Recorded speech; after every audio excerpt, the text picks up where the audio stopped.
Hello children, Force and Laws of Motion. Class 9, Subject Science, Chapter 9, and this is the part 3. So in the previous class we have studied about the types of forces, that is contact and non-contact forces, and under contact also we have studied about muscular force and frictional force.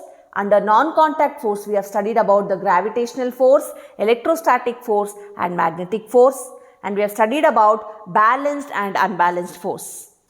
Yes or no children? So in today's class, let's talk about Newton's first law of motion. So we know the scientist Newton, yes or no? So he has given 3 laws of motion. So let's talk about only the first law of motion in today's class. So before that, you must know something called Galileo's experiment. So what can you see here in the diagram? So we have seen the speed increases when the ball is rolled down on an inclined plane. Which means what? When you roll a ball from top, so what happens? Its speed increases. Yes or no? So that means that the ball must be acted on by a force. So you will learn that this force is called gravity. Okay, so in the second diagram, you can see that, so what is happening in the second example? So the speed decreases when the ball is rolled up, which means what? So when you want the ball to be rolled up, so what happens? The speed decreases. Since gravity is pulling it down, a case of retardation, which means what? So when in first example, what happens? When a ball is rolled from top to bottom, the speed increases because of the gravitational force, and when a ball is rolled up, then what happens? The speed decreases. Why? Because of the gravitational pull. So speed of the ball moving on a horizontal plane would remain constant in the absence of force of friction. Which means what? So when you make the same ball to move in the horizontal plane, then what happens? Its speed would remain constant.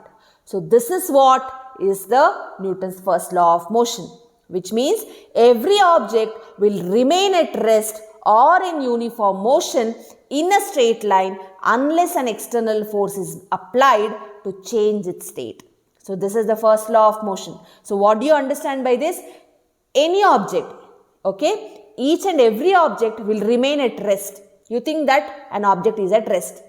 So till you make that object to move, it will be at rest. Yes or no? So if an object is moving, okay, so till you make that object to stop, so it keeps moving.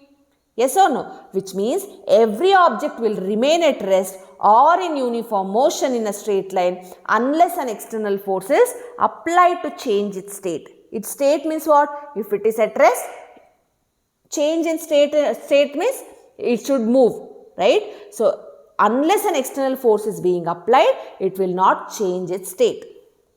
Clear? So this tendency of an object to resist any change in its state of rest or of uniform motion is called inertia. Inertia comes into picture in first law of motion. You must know the word inertia. Okay, so now inertia means what? It is nothing but the opposition to the change in the state of motion. Example. So before that, an object at rest remains at rest, an object moving keeps moving. Clear? So till an external force acts on it. So definition of inertia. So inertia can be defined as the property of matter by virtue of which it opposes any change in its state of rest or of uniform motion along a straight line. Which means what? Inertia means always it opposes the change. Which means if it is at rest, then the object tends to be at rest. It does not want to move. So let's look at the examples, few examples. So hitting the bottom coin, inertia of other coins make them fall vertically. Have you all observed this while playing a carom? Yes or no? So if you hit the bottom coin, what happens? Only the bottom coin moves and the remaining whatever is there on top of that coin will come and settle as it is. Yes or no? So this is because of the inertia. And let's look at the other examples of inertia. So the passengers in a bus tend to fall backwards when the bus starts. Have you all observed this when you travel in a bus? Yes or no? If you are standing and if the bus suddenly starts, what happens? Your body thinks that you are at rest, so you should be at rest. Clear? So if it suddenly starts, the bus suddenly starts, then you move backwards because of inertia, which means it is the opposition that it resists the change. It does not want to move. Clear? And next example, passengers in moving bus tend to fall forward when the bus stops. So what happens? Your body will be in such a thing, your mindset will be, so your mind thinks that the bus is moving, so your body is also moving. Yes or no? So if the bus suddenly stops, what happens? You will fall forward.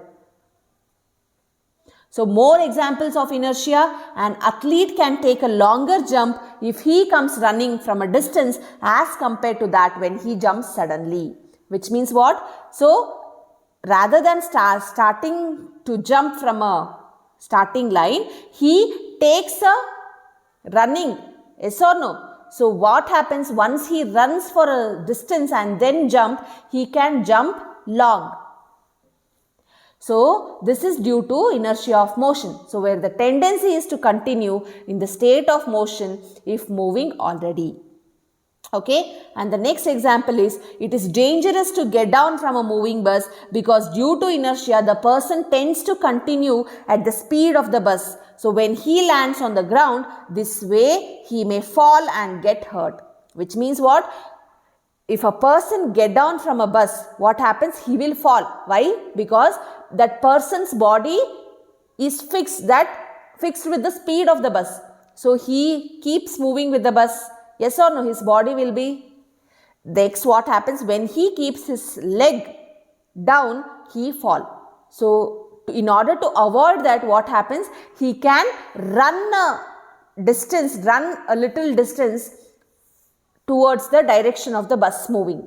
Understood? So this way he may fall and get hurt. If at any time you are required to get down from a slowly moving vehicle, it helps to run along the train to reduce the effect of inertia. Which means what? If you have to get down, then you have to run along the direction of the vehicle. In that way, what happens? You can make sure that you don't fall. So what we have learnt? So we have learnt about the first law of motion and about inertia. Try to answer all these questions. Thank you, children. In next class, we will study about the second law of motion.